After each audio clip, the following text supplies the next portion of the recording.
Doctor സ്റ്റോക്കിങ്ങിൽ ഇന്ന് നമ്മളോടൊപ്പം ഉള്ളത് government dental college assistant professor doctor Mridula Parameswaran. Doctor, welcome to the show. Thank U.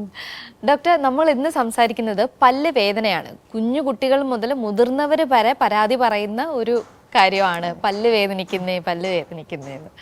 അപ്പോൾ നമുക്ക് കുഞ്ഞു കുട്ടികളിൽ നിന്ന് തന്നെ തുടങ്ങാം.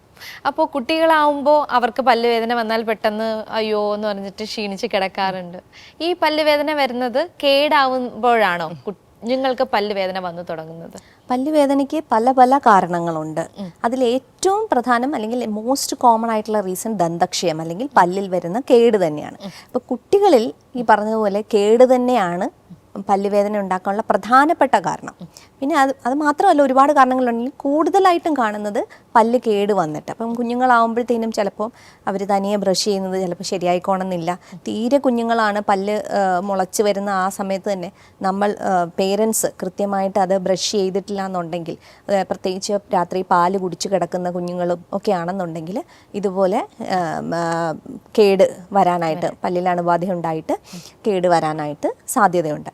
അപ്പോൾ നമ്മുടെ നമ്മുടെ പല്ലിനെ കവർ ചെയ്തിരിക്കുന്ന 3 ആവരണങ്ങളാണുള്ളത്. മുകളിൽ കാണുന്നത് ഇനാമലാണ്, അതിൻ്റെ താഴെ ഡെൻറ്റീന്, അതിൻ്റെ താഴെ പൾപ്പ് എന്ന് പറയുന്നതാണ് നമ്മുടെ ദന്തമജ്ജ. അല്ലെന്നുണ്ടെങ്കിൽ നമ്മുടെ പല്ലിലേക്കുള്ള വേരുകളും അതുപോലെ തന്നെ രക്തക്കുഴലുകളും എല്ലാം സപ്ലൈ ചെയ്യുന്ന ഏറ്റവും വൈറ്റൽ ആയിട്ടുള്ള പോർഷനാണ് ഈ പൾപ്പ്, ഏറ്റവും അടിയിലുള്ള ഭാഗം. അപ്പോൾ ഇനാമലിന് പല്ല് കേട് വന്നു കഴിയുമ്പോഴത്തേനും ആരും ഡോക്ടറിനെ സമീപിക്കില്ല. കാരണം എന്താ വെച്ചാൽ വേദനയില്ല. ഡെൻറ്റീനിലേക്ക് എത്തിക്കഴിയുമ്പോഴത്തേനും ചെറുതായിട്ട് പുളിപ്പൊക്കെ തുടങ്ങും. അന്നേരം ഡെൻറ്റീൻ വരെ എത്തി ഇനാമിൽ പോയി കഴിഞ്ഞു. അപ്പോഴായിരിക്കും ചിലപ്പോൾ വന്നാലായി ഒന്ന് അടച്ചു കിട്ടിയാൽ പുളിപ്പായിരിക്കും പ്രശ്നം. അത് കഴിഞ്ഞ് അപ്പോഴും നമ്മൾ കാണിച്ചിട്ടില്ല എന്നുണ്ടെങ്കിൽ ഇത് താഴെ പൾപ്പിലേക്ക് എത്തുന്നു. പൾപ്പിലേക്ക് എത്തിക്കഴിഞ്ഞാൽ രോഗി എന്തായാലും ഡോക്ടറിനെ കാണാൻ വന്നിരിക്കും. കാരണം നമുക്ക് സഹിക്കാനാവാത്ത വേദനയാണ് പൾപ്പൽ പെയിൻ എന്ന് പറയുന്നത്. അപ്പോൾ ദന്തക്ഷയം കാരണം ഉണ്ടാകുന്ന പൾപ്പൽ പെയിൻ നമുക്ക് സഹിക്കാൻ പറ്റില്ല. അപ്പോൾ പ്രത്യേകിച്ച് കുഞ്ഞുങ്ങളിലൊക്കെ ആണെന്നുണ്ടെങ്കിൽ ഭയങ്കരമായ ബുദ്ധിമുട്ടുകൾ ഉണ്ടാക്കും. അപ്പോഴും ചിലർ കാണിക്കാതിരുന്നിട്ട് അത് പിന്നെ താടിയെല്ലിലേക്കും വേരിൻ്റെ അടിയിലേക്കും ഒക്കെ പഴുപ്പായിട്ട് വീക്കവും മറ്റു പ്രശ്നങ്ങളും ഒക്കെ വന്ന് കൂടുതൽ കോംപ്ലക്സ് ആകുന്നു. അപ്പോൾ അതാണ് പ്രധാനപ്പെട്ട കാരണം. ഈ പല്ല് കേട് വരുന്നത് മുട്ടായി കഴിച്ചിട്ടോ അങ്ങനെയൊക്കെയാണോ? മുട്ടായി കഴിച്ചതുകൊണ്ട് മാത്രമായിക്കോണമെന്നില്ല. മുട്ടായി കഴിക്കുന്നതൊരു പ്രധാനപ്പെട്ട റീസൺ തന്നെയാണ്. അതായത് കേടുണ്ടാവാനുള്ള കാര്യം കുറച്ച് ബാക്ടീരിയകൾ തന്നെയാണ്. അപ്പോൾ ഈ ബാക്ടീരിയകൾ വളരുന്നത് എപ്പോഴാണ്? നമ്മുടെ വായ്ക്കകത്തുള്ള ഉമിനീരിൻ്റെ ആസിഡിറ്റി കൂടുന്നതാണ്. അപ്പം ഭക്ഷണം, അതിപ്പം പ്രധാനമായും മധുരപദാർത്ഥങ്ങൾ കഴിച്ചു കഴിഞ്ഞ് നമ്മൾ വാ കഴുകാതെ ഇരിക്കുമ്പോൾ, അതായത് പഞ്ചസാരയുടെ കണമുള്ള എന്ത് തരം ഭക്ഷണമായാലും, ഇപ്പോൾ പാലൊക്കെ ആയിരുന്നാലും രാത്രി കുടിച്ചിട്ട് കുഞ്ഞുങ്ങൾ കിടക്കുമ്പോൾ നമ്മൾ വാ കഴുകി കൊടുക്കാതെ അല്ലെങ്കിൽ അത് കഴിഞ്ഞ് കുറച്ച് വെള്ളം കുടിപ്പിക്കുകയെങ്കിലും ചെയ്യാതിരുന്നു കഴിഞ്ഞാൽ ഇത് വായ്ക്കകത്ത് കുറേ നേരം ഈ മധുരം കെട്ടി നിൽക്കുമ്പോൾ നമ്മുടെ ഉമിനീരിൻ്റെ ആസിഡിറ്റി മാറുന്നു. അത് ആസിഡിറ്റി ആകുന്നു, കുറച്ചും കൂടെ ആസിഡിക്കായി മാറുന്നു. അപ്പോൾ ആസിഡിക്കായി മാറുമ്പോഴത്തേനും ഇത് കുറച്ചധികം ബാക്ടീരിയകൾ ഗ്രോ ചെയ്യാനുള്ള ഒരു എൻവയോൺമെൻറ്റ്, ഒരു സാഹചര്യം സൃഷ്ടിക്കുകയും തന്മൂലം ഇനാമൽ പതുക്കെ ഡീക്കി ആയി തുടങ്ങുകയും ചെയ്യും. അപ്പോൾ ഇത് സ്ഥിരമായിട്ട് ഇങ്ങനെ വന്നുകൊണ്ടേ ഇരിക്കുമ്പോൾ, നമ്മൾ പ്രത്യേകിച്ച് ചവച്ചരച്ചൊക്കെ കഴിച്ചു കഴിഞ്ഞിട്ട് നമ്മൾ വാ കഴുകാതെയൊക്കെ ഇരിക്കുമ്പോൾ അണപ്പല്ലെല്ലാം ഇത് ഇങ്ങനെ തങ്ങി നിൽക്കും, ഈ ഭക്ഷണ പദാർത്ഥങ്ങൾ. അപ്പം അത് ഈ ബാക്ടീരിയകൾക്ക് വളരാനുള്ള ഒരു ഫേവറബിൾ ആയിട്ടുള്ള ഒരു സാഹചര്യമാണ് ഉണ്ടാക്കി കൊടുക്കുന്നത്. അങ്ങനെയാണ് ദന്തക്ഷയം സ്റ്റാർട്ട് ചെയ്യുന്നത്. ഈ മുതിർന്നവരിലായിരുന്നാലും ഈ ദന്തക്ഷയം വരാറുണ്ടല്ലോ. ഇപ്പോൾ കുഞ്ഞുങ്ങളുടെ കാര്യം നമ്മൾ പറഞ്ഞു. തീർച്ചയായും കുഞ്ഞുങ്ങളിൽ മിക്കവാറും പറയുന്നത് ഈ ചോക്ലേറ്റ് കഴിച്ചാൽ ഉടനെ പല്ല് കേട് വരും, പല്ല് വേദന വരും എന്ന് പറഞ്ഞ് പേടിപ്പിച്ചായിരിക്കും അവരെ കൊണ്ടുപോവുക. മുതിർന്നവർക്ക് ഇങ്ങനെ പല്ല് വേദന വരാറുണ്ടല്ലോ. അപ്പോൾ അതിന്റെ കാരണങ്ങൾ എന്തുകൊണ്ടാണ്? മുതിർന്നവർക്ക് പ്രധാനമായും ഈ പറഞ്ഞ പോലെ ദന്തക്ഷയം തന്നെയാണ്. ഇപ്പോൾ കുഞ്ഞുങ്ങൾ മാത്രമല്ല, വലിയ ആളുകളും ആഹാരം കഴിച്ചിട്ടും വാ നന്നായി കഴുകാതിരിക്കുന്ന എത്രയോ പേരുണ്ട്. മിക്കവരും അങ്ങനെ തന്നെയാണ്. ഒരു മുട്ടായി കഴിച്ചു കഴിഞ്ഞാൽ ഉടനെ പോയി വാ കഴുകുന്നവർ വളരെ വിരളമാണ്. അവിടെ ഇതേ പ്രശ്നം തന്നെയാണ് വരുന്നത്. നമ്മളൊരു സാഹചര്യം സൃഷ്ടിക്കുകയാണ് വായ്ക്കകത്ത്. നമ്മുടെ ഉമിനീരിൻ്റെ ആസിഡിറ്റി കൂടുന്നതിനനുസരിച്ച് ഇതുപോലെ ദന്തക്ഷയം സ്റ്റാർട്ട് ചെയ്യാനുള്ള സാഹചര്യം കൂടുന്നു. പിന്നെ അത് മാത്രമായിക്കോണമെന്നില്ല. ഇപ്പം ചില പോർഷൻസ് നമുക്ക് പല്ല് ക്ലീൻ ചെയ്യാൻ പറ്റാതെ ഉള്ള പോർഷൻസ് വരാം. ഇപ്പം റൊട്ടേറ്റഡ് ആയ തിരിഞ്ഞും മറിഞ്ഞും ഒക്കെ ഇരിക്കുന്ന പല്ലുകളൊക്കെ ആണെങ്കിൽ അതിൻ്റെ ഇടഭാഗം ഒന്നും നമുക്ക് നേരെ വൃത്തിയാക്കാനായിട്ട് കഴിയാതെ വരാം. അപ്പോൾ അവിടെ ഈ ഭക്ഷണ പദാർത്ഥങ്ങൾ അടിഞ്ഞുകൂടിയിട്ട് എഗെയിൻ ഇത് പ്ലാക്കായി മറ്റും മാറുന്നു. അവിടെ നമ്മൾ ബാക്ടീരിയകൾ വളരാനുള്ളൊരു സാഹചര്യം ഉണ്ടാകുന്നു. തന്മൂലം ദന്തക്ഷയം ഉണ്ടാകുന്നു. ഓക്കെ, ഇപ്പൊ ഡോക്ടർ പറഞ്ഞല്ലോ, അതായത് പല്ലുകൾ മാറി തിരിഞ്ഞിരിക്കുന്ന രീതിയിലുള്ള ആൾക്കാർ, അപ്പോൾ അങ്ങനെയുള്ളവർക്ക് എന്തെങ്കിലും തരം ബ്രഷുകളോ അല്ലെങ്കിൽ അങ്ങനെ എന്തെങ്കിലും ഉണ്ടോ അവർക്ക് ഇത് ക്ലീൻ ചെയ്ത് ദന്തക്ഷയം വരാൻ? മൈൽഡ് ആയിട്ടുള്ള ഒരു ക്രൗഡിങ്ങോ ഒക്കെ ആണെന്നുണ്ടെങ്കിൽ നമുക്ക് അത്യാവശ്യം ക്ലീൻ ചെയ്യാൻ പറ്റുന്നതാണ്. കാഴ്ചയ്ക്കും വലിയ പ്രശ്നങ്ങളൊന്നും ഇല്ലെങ്കിൽ കുഴപ്പമില്ല. അത് രോഗിയുടെ ഇച്ഛ അനുസരിച്ചിട്ടാണ് നമുക്ക് പല്ല് കമ്പിയിടണോ വേണ്ടയോ എന്നുള്ളത്. അപ്പോൾ അങ്ങനെയാണ് നമ്മൾ 6 മാസത്തിൽ ഒരിക്കൽ പോയി ഒന്ന് ക്ലീൻ ചെയ്യിക്കുക ഡോക്ടറിനെ കൊണ്ട്. ഇനി അല്ല, നല്ല ക്രൗഡിങ് ആണ്, തിരിഞ്ഞും മറിഞ്ഞും ഒക്കെ ഇരിക്കുന്നത്, നമുക്ക് ഒട്ടും നന്നായിട്ടത് ദന്തശുചിത്വം പാലിക്കാൻ പറ്റുന്നില്ല പല്ലിൻ്റെ ആ പൊസിഷൻ ഇങ്ങനെ ആയതുകൊണ്ട്, അങ്ങനെയാണെന്നുണ്ടെങ്കിൽ നമുക്കൊരു ഓർത്തഡോണ്ടിസ്റ്റിനെ, അത് പല്ല് കമ്പി ഇടുന്ന ദന്താരോഗ്യ വിദഗ്ധനെ ഒന്ന് കാണിച്ച് നമുക്ക് വേണമെങ്കിൽ ഓർത്തഡോണ്ടിക് ട്രീറ്റ്മെൻറ്റ് തേടാവുന്നതാണ്. ഓക്കെ ഡോക്ടർ, അതുപോലെ തന്നെ ഈ കേട് വന്ന പല്ലുകൾ നമുക്ക് എന്തൊക്കെ ട്രീറ്റ്മെൻ്റ് ആണ് അവർക്ക് അതിന് കൊടുക്കാൻ പറ്റുന്നത്?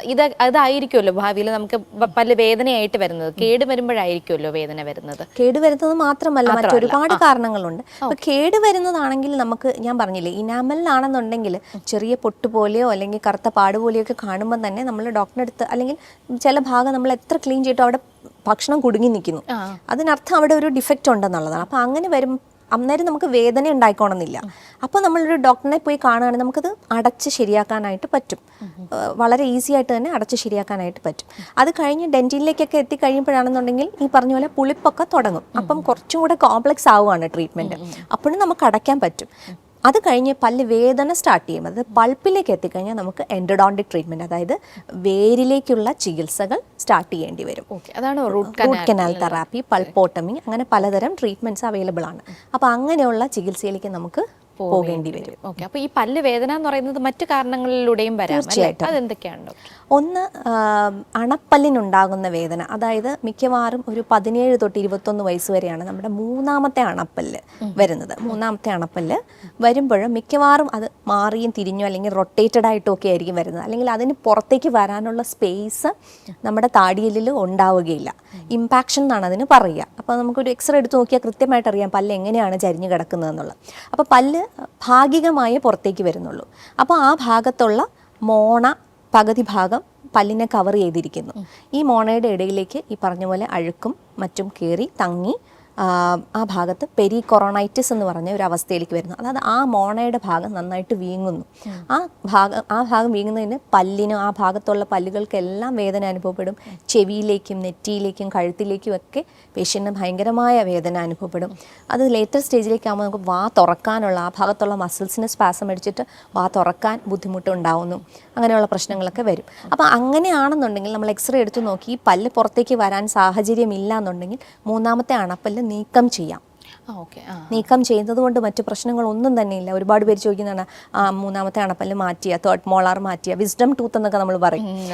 ബുദ്ധി ഉണ്ടായി കഴിഞ്ഞതിന് ശേഷം വരുന്ന പല്ലായതുകൊണ്ടാണ് അങ്ങനെ പറയുന്നത്. അപ്പോൾ അത് മാറ്റുന്നത് കൊണ്ട് മറ്റ് പ്രത്യേകിച്ച് ദോഷങ്ങളൊന്നുമില്ല. ചിലപ്പോൾ ഒരു ചെറിയ സർജിക്കൽ പ്രൊസീജിയറിലൂടെ എല്ല് കവർ ചെയ്തിരിക്കുകയാണെങ്കിൽ ആ എല്ലിൻ്റെ പോർഷൻ മാറ്റിയതിന് ശേഷമേ നമുക്ക് ഈ മൂന്നാമത്തെ അണപ്പല്ല് മാറ്റാനായിട്ട് പറ്റൂ. പിന്നെ ഉള്ളതെന്ന് പറഞ്ഞാൽ മോണരോഗത്തിൻ്റെ ഭാഗമായി വരുന്ന പല്ലുവേദന. അതായത് മോണരോഗം കാരണമാണ്, പക്ഷേ പല്ലിൻ്റെ ആ ഭാഗത്തെല്ലാം നമുക്ക് വേദന അനുഭവം. ഇത് കുറച്ചും കൂടി ഡിഫ്യൂസ് ആയിട്ടുള്ളൊരു വേദനയാണ്. അപ്പം പൾപ്പൽ പെയിൻ, ഞാൻ നേരത്തെ പറഞ്ഞ പല്ലിൻ്റെ വേരിലേക്ക് വരുന്ന ദന്തക്ഷയം മൂലമോ അല്ലെങ്കിൽ വേര് എക്സ്പോസ് ആയിട്ട് വരുന്ന പെയിൻ നമുക്ക് സഹിക്കാൻ പറ്റാത്ത വേദനയായിരിക്കും. തണുപ്പ് ചൂടൊക്കെ കൊള്ളുമ്പോഴത്തേനും പെട്ടെന്ന് കറണ്ട് അടിക്കുന്ന പോലെ തോന്നുന്ന വേദന, സഹിക്കാനോ രാത്രി ഉറങ്ങാനൊന്നും പറ്റില്ല, കിടക്കുന്ന സമയത്ത് വേദന കൂടുന്നു. ഇതൊക്കെ പൾപ്പൽ പെയിൻ്റെ ലക്ഷണങ്ങളാണ്. പക്ഷേ ഇതെന്ന് പറയുന്നത് പെരിഡോണ്ടൽ പെയിൻ അല്ലെങ്കിൽ മോണ വീക്കവുമായിട്ട് അനുബന്ധിച്ച് വരുന്ന വേദന. ഇതെന്ന് പറഞ്ഞാൽ അത്ര ഭയങ്കരമായ വേദന ഉണ്ടാവില്ലെങ്കിലും കുറച്ചും കൂടി ഡിഫ്യൂസ്, ലോക്കലൈസ് ചെയ്യാൻ പറ്റില്ല. എവിടെയാണ് കൃത്യമായിട്ട് വേദന എന്ന് രോഗിക്ക് പറയാനായിട്ട് പറ്റാത്ത രീതിയിലുള്ള ഒരു വേദനയാണ് മോണരോഗവുമായിട്ട് വരുന്ന അനുബന്ധിച്ച് വരുന്ന വേദനയുള്ളത്. പിന്നെ ഇതൊന്നും അല്ലാതെ പല്ലിൻ്റെ പ്രശ്നങ്ങളല്ലാതെയും നമുക്ക് ചിലപ്പോൾ പല്ലിന് വേദന അനുഭവപ്പെടാം. അതിൽ ഏറ്റവും കൂടുതലായി കാണുന്നതാണ് സൈനസൈറ്റിസ് കാരണമുള്ള വേദന. ഇപ്പം അണപ്പല്ലുകൾക്കെല്ലാം രോഗിക്ക് ഭയങ്കരമായ വേദന അനുഭവപ്പെടുന്നു. കുനിയുമ്പോഴും നിവരുമ്പോഴും ഒക്കെ വേദന കൂടുന്നു. എപ്പോഴും തലവേദന പോലെ ഫീൽ ചെയ്യുന്നു. പക്ഷേ നമ്മൾ ഡോക്ടറിനെ കണ്ടു കഴിയുമ്പോഴത്തേനും അണപ്പല്ലുകൾക്കൊന്നും മറ്റ് കേടുപാടുകളോ മറ്റ് പ്രശ്നങ്ങളോ ഒന്നുമില്ല. അങ്ങനെയാണെന്നുണ്ടെങ്കിൽ നമ്മളൊരു ENT കൺസൾട്ടേഷൻ കൊടുക്കാറുണ്ട്. അത് സൈനസൈറ്റിസ് കാരണം റഫേർഡ് പെയിൻ, നമുക്ക് ആ ഭാഗത്തുള്ള അണപ്പല്ലുകളിലേക്ക് വേദന അനുഭവപ്പെടാം. പിന്നെയുള്ളത് ചില ന്യൂറോളജിക്കൽ ഡിസോർഡേഴ്സ്, ട്രൈജമിനൽ ന്യൂറാൾജിയ എന്നൊക്കെ പറയുന്ന ചില അത്ര ഇച്ചിരി കുറച്ച് റെയർ ആയിട്ടുള്ള ഒരു കണ്ടീഷനാണ്. അതായത് കാറ്റടിക്കുമ്പോഴോ ചിരിക്കുമ്പോഴോ തൊടുമ്പോഴോ പോലും പല്ലുകൾക്ക് വേദന അനുഭവപ്പെടുക. എന്നാൽ പല്ലുകൾക്ക് മറ്റു പ്രശ്നങ്ങളൊന്നും തന്നെ കാണില്ല. അപ്പോൾ അങ്ങനെയാണെങ്കിൽ നമ്മളൊരു ന്യൂറോളജിസ്റ്റിനെ അല്ലെങ്കിൽ ന്യൂറോളജിസ്റ്റിനെ കണ്ട് സ്പെഷ്യലിസ്റ്റിനെ കണ്ട് നമുക്കത് ചികിത്സിക്കാവുന്നതാണ്. ഡോക്ടർ, ഈ പല്ല് വേദന വരുമ്പോൾ ഒരു കോടാലി തൈലം ഇങ്ങനെയൊക്കെ ഉള്ളതെല്ലാം പഞ്ഞിയിൽ മുക്കി എടുത്തു വെക്കും. അപ്പോൾ അങ്ങനെയുള്ള ചികിത്സകൾ, സ്വയം ചികിത്സകൾ കുറേ ചെയ്യാറുണ്ട്. അപ്പോൾ ഇങ്ങനെയാണോ നമ്മൾ ട്രീറ്റ്മെന്റ് നോക്കേണ്ടത്? പല്ല് വേദന വന്നു കഴിഞ്ഞാൽ ഫസ്റ്റ് നമുക്ക് എന്തൊക്കെ ചെയ്യാം വീട്ടിലായിരുന്നാലും? പല്ല് വേദന എന്ന് പറയുന്നത് തന്നെ ഒരു അപായ സൂചനയാണ്. അതുവരെ നിങ്ങൾ ഡോക്ടറെ കാണിക്കാതിരുന്നിട്ടാണ് ആ സ്റ്റേജ് വരെ എത്തിയിരിക്കുന്നത്. എന്നിട്ടും നമ്മൾ ഡോക്ടറിനെ കാണാതെ പോയി സ്വയം ചികിത്സ എന്ന് പറഞ്ഞു കഴിഞ്ഞാൽ അതിനെന്താ പറയുക? അപ്പം മിക്കവാറും ചെല്ലുന്നുണ്ട് ഗ്രാമ്പു കടിച്ചു പിടിച്ചു നോക്കി 1 മാസം വരെ അങ്ങനെ പോയി എന്നൊക്കെ പറയാം. അപ്പം ഈ ഗ്രാമ്പു കടിച്ചു പിടിക്കുക എന്ന് പറഞ്ഞാൽ അതിനൊരു ഒപ്റ്റൻ്റ് ആണ്, അതൊരു സൂതിങ് എഫക്റ്റ് ഉണ്ട്, ഇല്ലാന്ന് പറയുന്നില്ല. നമ്മൾ യൂസ് ചെയ്യുന്ന ചില മെഡിസിൻസിൽ തന്നെ ക്ലോവ് ഓയിലൊക്കെ യൂസ് ചെയ്യാറുണ്ട്, യുജിനോളൊക്കെ യൂസ് ചെയ്യാറുണ്ട്. പക്ഷേ എന്നാലും ഈ വേദന വരുമ്പം സ്വയം ചികിത്സിക്കാതെ നേരെ ഡോക്ടറിൻ്റെ ഒരു മെഡിക്കൽ സ്റ്റോറിൽ പോയിട്ട് പല്ല് വേദനയാണ് ഒരു മരുന്ന് തരുമോ എന്ന് ചോദിച്ചാൽ അവരെന്തെങ്കിലും ഒരു മരുന്ന് കൊടുക്കും. അപ്പോൾ ഒരിക്കലും അങ്ങനെ ചികിത്സിക്കാതെ ഇരിക്കുക. പല്ല് വേദന എന്ന് പറയുന്നത് അപായ സൂചന തന്നെയാണ്. അപ്പോൾ തന്നെ നിങ്ങൾ ഡോക്ടറിനെ കാണുക, എന്താണ് റീസൺ എന്നുള്ളത് കണ്ടുപിടിച്ച് ചികിത്സിക്കുക. ഡോക്ടർ പ്രിസ്ക്രൈബ് ചെയ്യുന്ന മെഡിസിൻസ് യൂസ് ചെയ്യുക. പിന്നെ ഈ ഇങ്ങനെ പറഞ്ഞ പോലെ കോടാലി തൈലം അങ്ങനെയുള്ള നമുക്ക് ലോക്കലി ഉള്ള ഇങ്ങനെയുള്ള എന്താണ് ടിപ്സ്, നമ്മൾ ടിപ്സ് യൂസ് ചെയ്തിട്ട് പൊള്ളിയും പലരും വരാറുണ്ട്. നാക്കും കവളും ഒക്കെ പൊള്ളിയിട്ട് അപ്പോൾ ഈ വേദനയുടെ കൂടെ ആ വേദനയും കൂടിയാവും.